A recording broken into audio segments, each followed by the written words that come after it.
Srivastava. RJD परिवार की तरफ से शहाबुद्दीन के परिवार को मनाने की कवायद लगातार जारी है। हर रोज कोई ना कोई नेता शहाबुद्दीन के परिवार से जाकर मिल रहा है। इसी कड़ी में आज तेज प्रताप यादव शहाबुद्दीन के बेटे ओसामा से मिलने के लिए रवाना हुए सीवान। साथ ही इस दौरान आरजेडी के कई विधायक भी मौजूद रहे।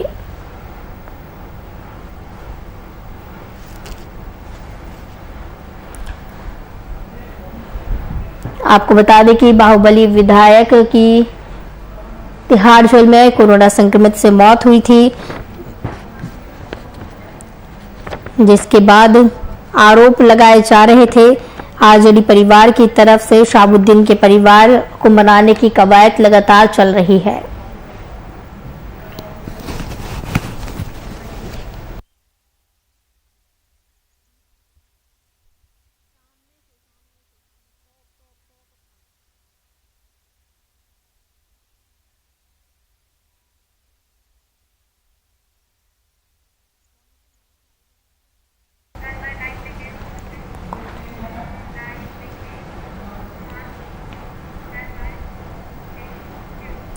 इस खबर की तमाम जानकारी के लिए हमारे साथ संवाददाता कुमार गौतम जुड़े हुए हैं।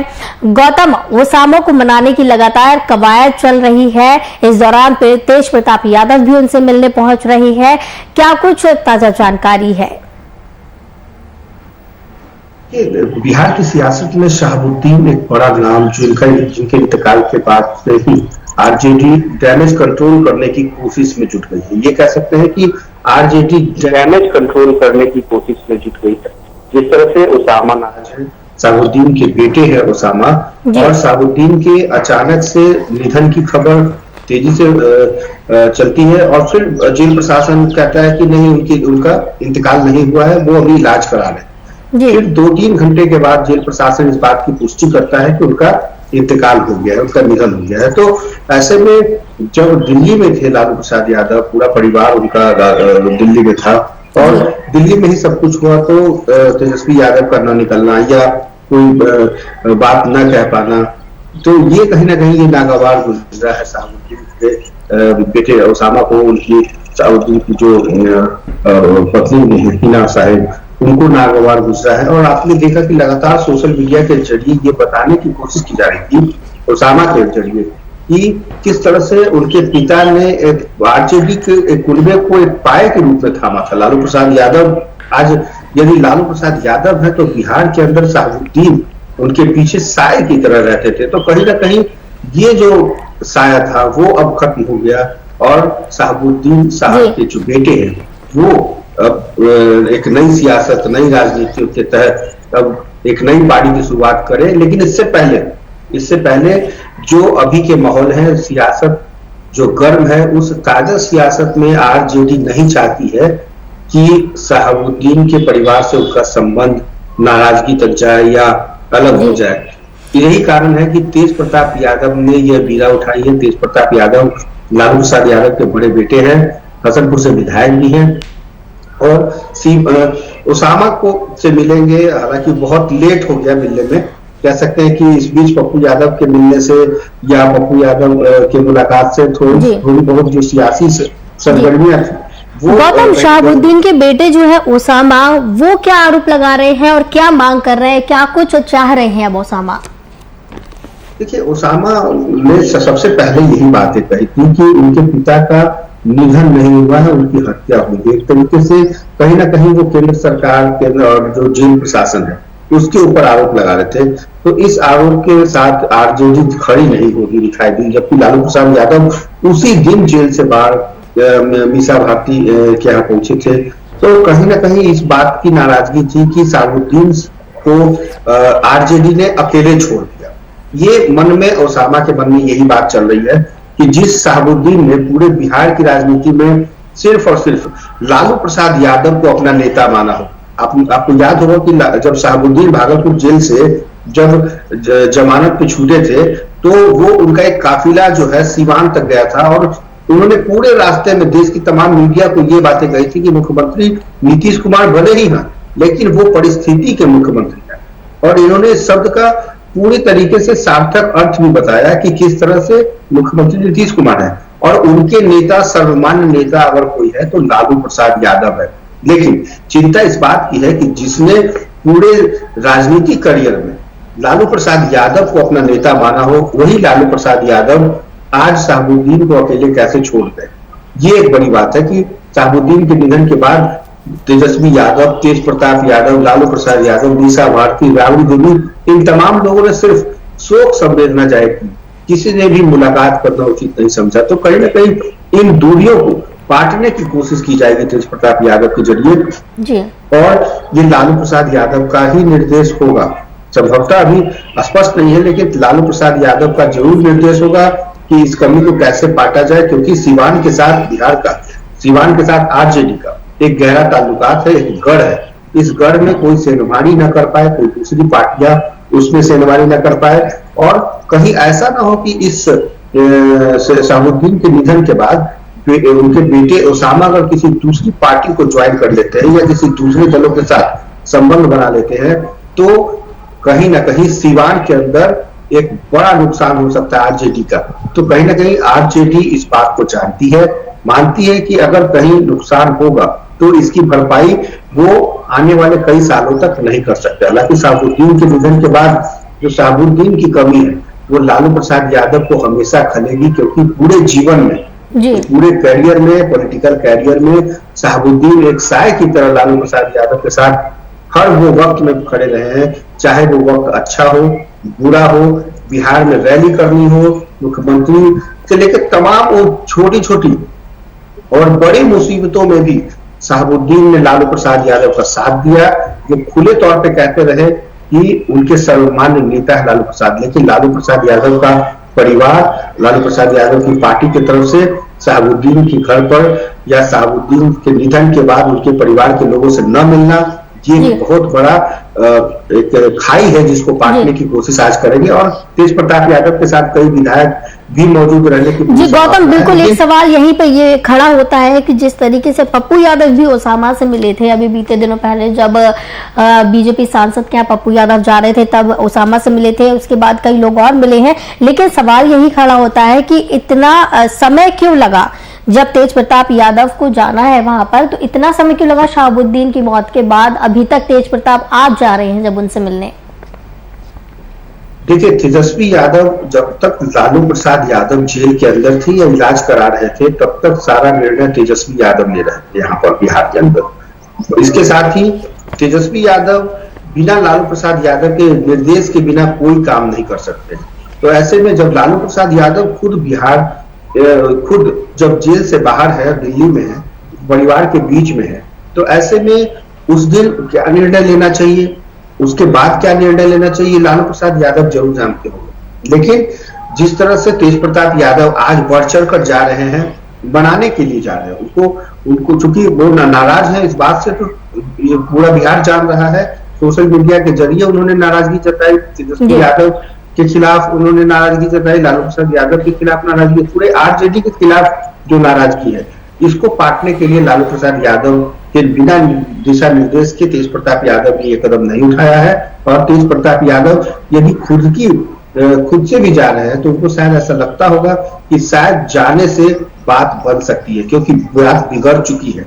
हिना साहब और ओसामा दोनों बिल्कुल नाराज है, सीवान के आरजेडी का टीम नाराज है लालू प्रसाद यादव के इस व्यवहार से या तेजस्वी यादव के इस व्यवहार से। सिर्फ एक ऐसे शख्स को छोड़ देना या ऐसे शख्स को के अंतिम समय में साथ न दे पाना कहीं ना कहीं एक राजनीतिक उठापटक की घड़ी है। और इस सियासत में अभी बिहार के अंदर एक बात मैं आपको बता दूं कि बिहार के अंदर लालू प्रसाद यादव के बाहर आते ही सरकार अपने तरफ से पूरी तरीके से सचेत हो गई है, क्योंकि सरकार के पास जितने आंकड़े हैं वो सिर्फ बहुमत के आंकड़े हैं। लेकिन यदि कहीं लालू प्रसाद यादव ने सेंधमारी कर दी तो ये सरकार चलाना या बचाना दोनों मुश्किल हो सकता है। और लालू प्रसाद यादव इसमें माहिर खिलाड़ी हैं, राजनीति के मजे हुए खिलाड़ी हैं। तो कहीं ना कहीं कांग्रेस लेफ्ट के साथ साथ कई विभिन्न पार्टियों के जो विधायक हैं वो एक दूसरे के कांटेक्ट में है। और ऐसी घड़ी में जब शहाबुद्दीन के निधन के बाद जब लग रहा है कि सीवान में शहाबुद्दीन के खिलाफ आरजेडी आपस में ही लड़ सकती है या आरजेडी से रास्ता तोड़ सकती है, तो बीजेपी, जेडीयू या दूसरे दलों के जो नेता है वो कहीं ना कहीं ओसामा को अपने संपर्क में लाने की कोशिश कर सकते हैं। जैसे कि पप्पू यादव ने एक शिष्टाचार मुलाकात की और उनसे गुफ्तगू की, लेकिन आने वाले कुछ दिनों के अंदर जो राजनीतिक सियासत या चाल चली जा रही थी, हालांकि पप्पू यादव इस वक्त जेल में चले गए हैं, तो ये राजनीति है। कल जो जेल में था वो आज बाहर है, आज जो बाहर है वो जेल में है।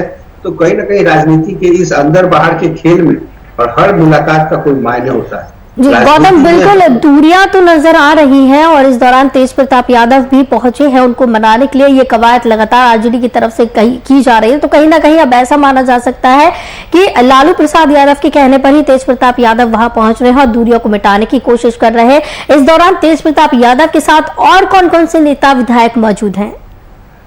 देखिए, और कई नेता हैं जो जा सकते हैं। सीवान के अंदर भी बहुत सारे नेता हैं, सीवान के आसपास के जिलों के कई नेता हैं, लेकिन चूंकि लॉकडाउन की घड़ी है, लॉकडाउन में सेलेक्टेड लोग ही जाएंगे। लेकिन तेज प्रताप किसको साथ ले जाते हैं ये देखना होगा। लेकिन तेज प्रताप यादव खुद मौजूद होंगे लालू प्रसाद यादव के जनप्रतिनिधि के तौर पर, और ओसामा को ये समझाने की कोशिश करेंगे कि ओसामा राजनीति में आरजेडी ने जो कुछ दिया है या जो कुछ एक दूसरे के साथ किया है वो आगे करते रहेंगे, क्योंकि ओसामा के अलग होने से बिहार की सियासत एक नए परिवर्तन की तरफ बढ़ सकती है। आप इस बात से इनकार नहीं कर सकते। तो इसलिए अभी इस दौर में जो शतरंज की जो चाल है वो लालू प्रसाद यादव की तरफ से तेज प्रताप के रूप में चली जा रही है। तेज प्रताप की मुलाकात के बाद ओसामा क्या निर्णय लेते हैं या ओसामा क्या कुछ कहते हैं ये भी देखना होगा। लेकिन आज का दिन बहुत खास है सीवान के लिए, आज का दिन बहुत खास है ओसामा के लिए, और आज का दिन आरजेडी के लिए भी खास है। अगर तेज प्रताप यादव अगर मना पाते हैं ओसामा को तो ठीक है, अगर नहीं मना पाएंगे या इनकी नाराजगी दूर नहीं कर पाएंगे तो बहुत मुश्किल होगा, क्योंकि ओसामा ने अगर मन बना लिया। बिल्कुल गौतम, आज का दिन बेहद खास है आरजेडी के लिए भी, ओसामा के लिए। अभी लगातार जिस तरीके से मनाने की कवायद चल रही है, कहीं ना कहीं सत्ता पक्ष भी ओसामा को कोशिश करेगी अपनी ओर लाने के लिए। बहुत बहुत धन्यवाद कुमार गौतम, संवाददाता हमारे साथ जुड़े हुए थे इस खबर की तमाम जानकारी के लिए। हेमंत सोरेन सरकार ने निजी अस्पतालों में कोविड उपचार की दर तय कर दी है। बुधवार को मुख्यमंत्री हेमंत सोरेन ने ट्वीट कर मामले की जानकारी दी। मुख्यमंत्री ने ट्वीट कर बताया कि तय दर से अधिक वसूलने वाले अस्पतालों के खिलाफ कानूनी कार्रवाई की जाएगी। हर जिले के लिए सरकार ने अलग अलग दर तय की है और अगर कोई अधिक पैसा ले तो 104 पर फोन कर शिकायत कर सकते हैं।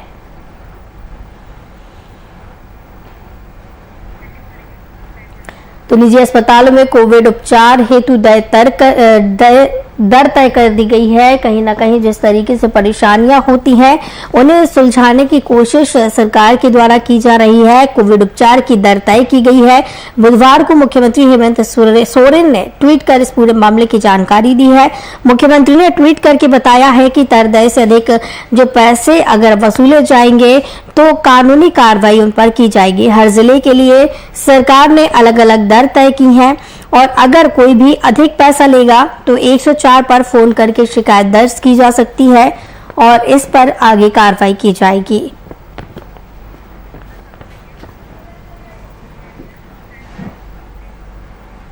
इस खबर की तमाम जानकारी के लिए हमारे साथ बिहार झारखंड संपादक कुंदन कृतज्ञ जी जुड़े हुए हैं।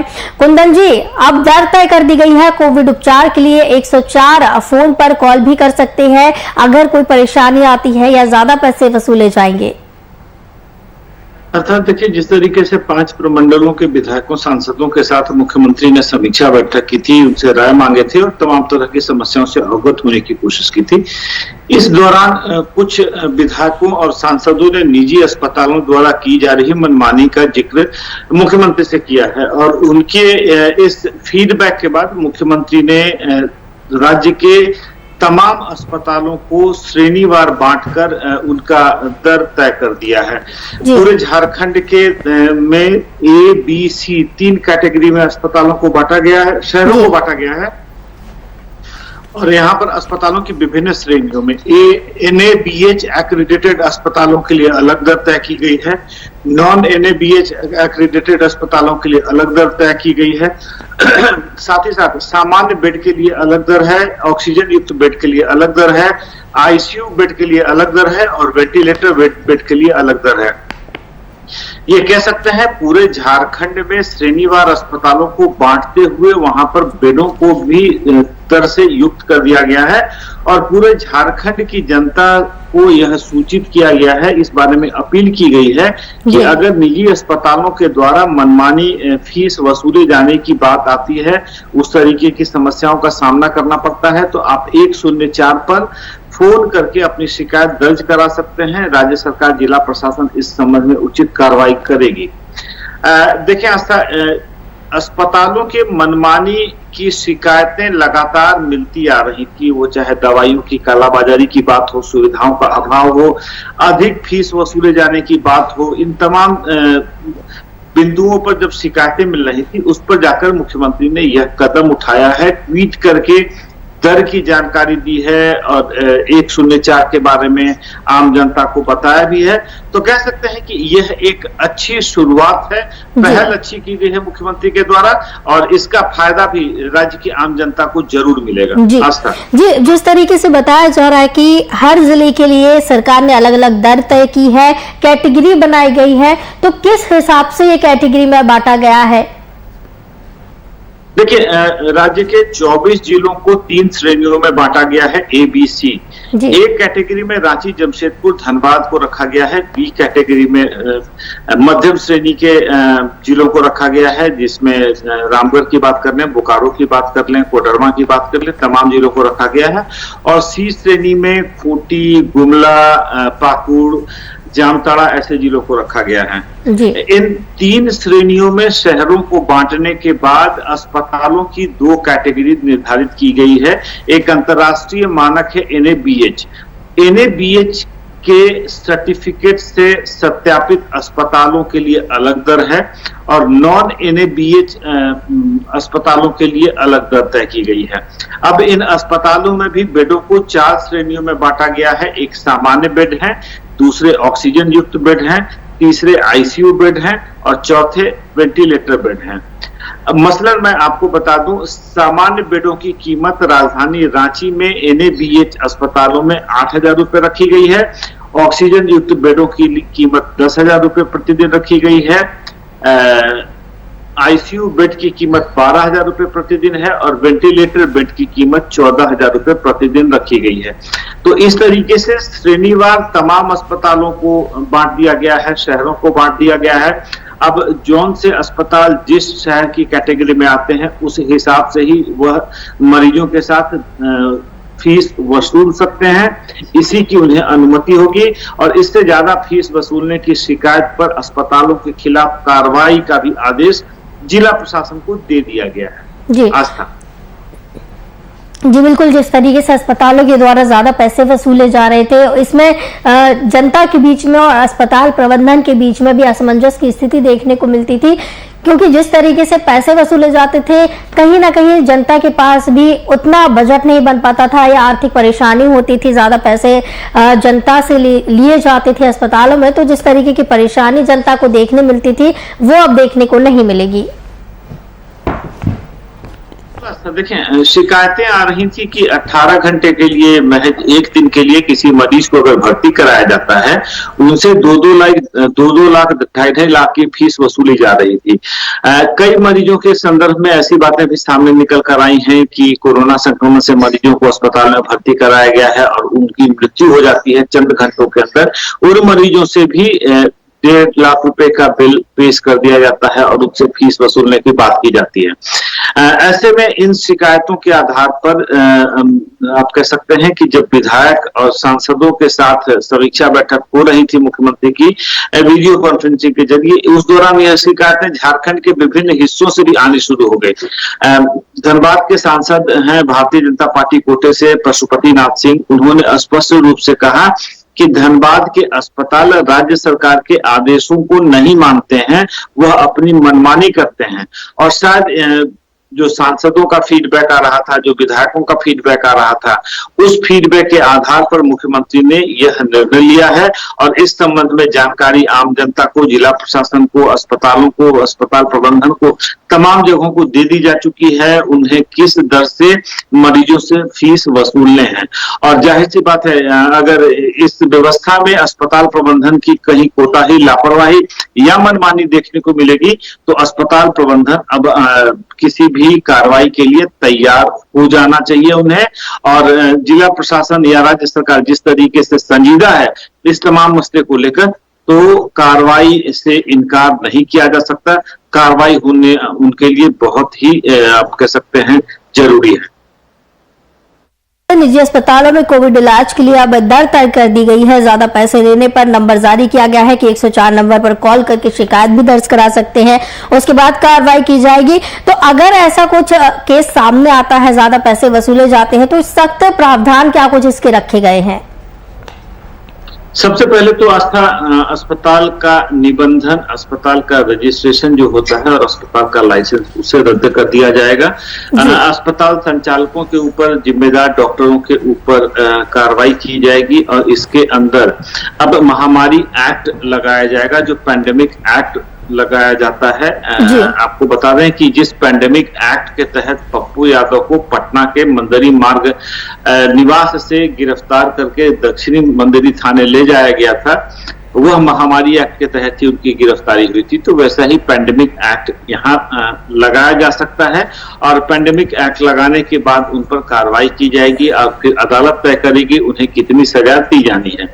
तो आप मान नहीं सकती हैं कि कार्रवाई से आप नहीं बच सकते। अगर आपके अस्पताल के बारे में शिकायतें चली जाती हैं, आप मनमानी फीस वसूल रहे हैं, शिकायतें चली जाती हैं, जांच होगी और जांच होगी, अगर आप दोषी पाए गए तो आपका अस्पताल, आपके प्रबंधन, आपके डॉक्टर, ये तमाम लोग कार्रवाई से फिर बच नहीं सकते हैं। और कार्रवाई फिर सजा का प्रावधान क्या होगा, कितनी सजा होगी, या फिर अदालत ही तय करेगी।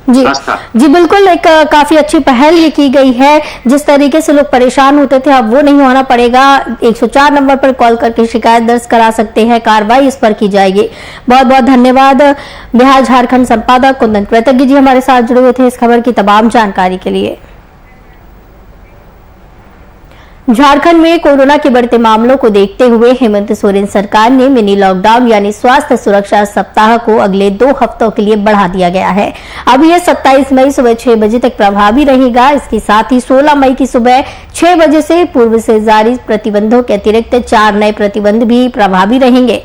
इसके तहत अब अधिकतम 11 लोगों की मौजूदगी में शादी केवल अपने घरों में या कोर्ट में संपन्न होगी। साथ ही राज्य के बाहर से आने वाले सभी व्यक्तियों को 7 दिनों का होम क्वारंटाइन या संस्थागत क्वारंटाइन में रहना अनिवार्य होगा।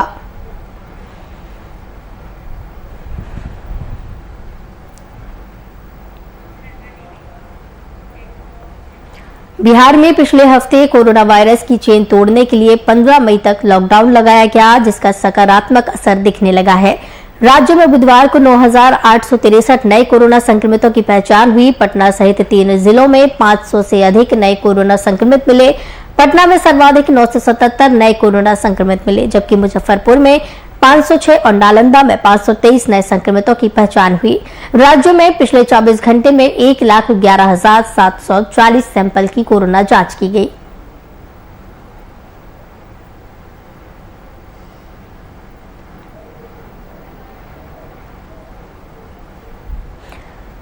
झारखंड में कोरोना संक्रमण की दर में लगातार कमी देखी जा रही है। वहीं बीते 24 घंटे में रांची से मिले 658 पॉजिटिव मामले सामने आए, तो वहीं पूरे झारखंड में 4,362 नए पॉजिटिव मामले मिले। राज्य में 97 संक्रमितों की मौत हो गई। झारखंड में 8,331 मरीजों ने कोरोना संक्रमण को मात दी, तो वहीं राजधानी रांची में 2020 संक्रमितों ने इस बीमारी को मात दी। इसके साथ ही राजधानी रांची में 19 संक्रमितों की मौत हुई।